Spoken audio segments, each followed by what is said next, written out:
सत्य के प्रयोग अथवा आत्मकथा। लेखक मोहनदास करमचंद गांधी। भाग दूसरा। विषय पहला आघात। बम्बई से निराश होकर मैं राजकोट पहुंचा। वहां अलग दफ्तर खोला, गाड़ी कुछ चली, अर्जियां लिखने का काम मिलने लगा और हर महीने औसत ₹300 की आमदनी होने लगी। अर्जी दावे लिखने का यह काम मुझे मेरी होशियारी के कारण नहीं मिलने लगा था। कारण था वसीला। बड़े भाई के साथ काम करने वाले वकील की वकालत जमी हुई थी। उनके पास जो बहुत महत्व के अर्जी दावे आते अथवा जिन्हें वे महत्व का मानते, उनका काम तो बड़े बैरिस्टर के पास ही जाता था। उनके गरीब मुवक्किलों के अर्जी दावे लिखने का काम मुझे मिलता था। बम्बई में कमीशन नहीं देने की मेरी जो टेक थी, मानना होगा कि वह यहाँ कायम न रही। मुझे दोनों स्थितियों का भेद समझाया गया था। वह यूँ था, बम्बई में सिर्फ दलाल को पैसे देने की बात थी, यहाँ वकील को देने हैं। मुझसे कहा गया था कि बम्बई की तरह यहाँ भी सब बैरिस्टर बिना अपवाद के अमुक प्रतिशत कमीशन देते हैं। अपने भाई की इस दलील का कोई जवाब मेरे पास न था।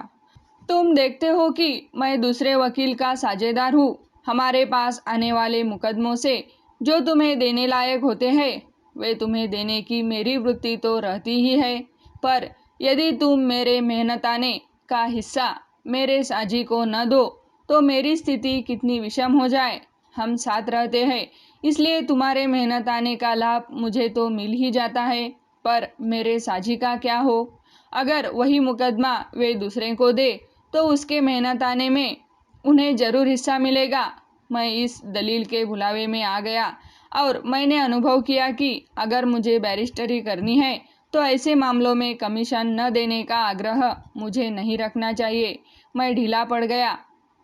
मैंने अपने मन को मना लिया, अथवा स्पष्ट शब्दों में कहूँ तो धोखा दिया, पर इसके सिवा किसी भी मामले में कमीशन देने की बात मुझे याद नहीं है। यद्यपि मेरा आर्थिक व्यवहार चल निकला, पर इन्हीं दिनों मुझे अपने जीवन का पहला आघात पहुंचा।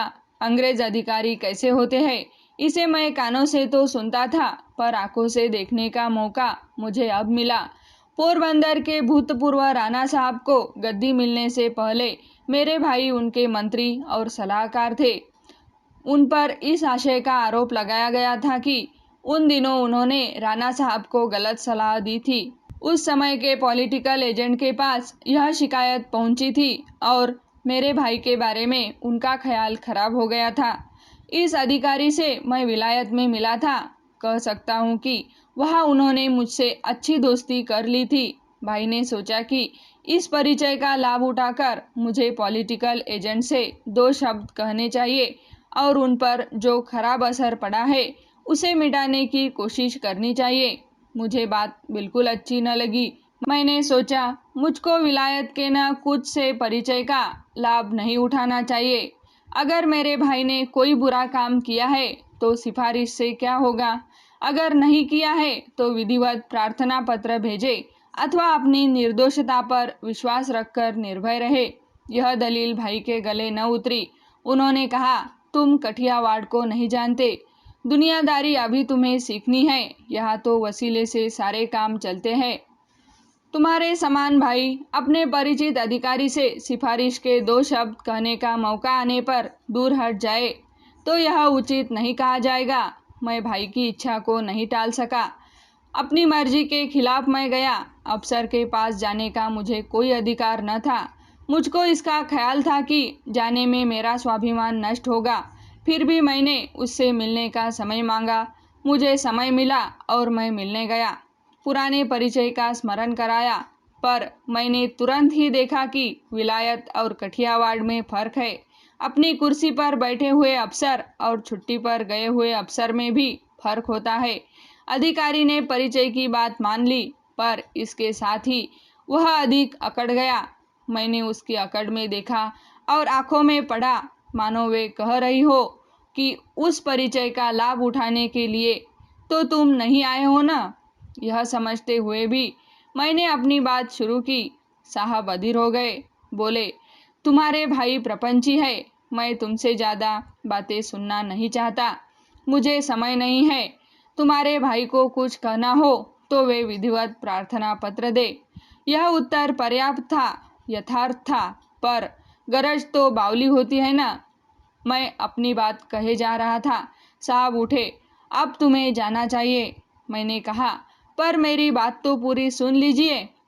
साहब खूब चिढ़ गए। चपरासी, इसे दरवाज़ा दिखाओ। हुजूर कहता हुआ चपरासी दौड़ा आया।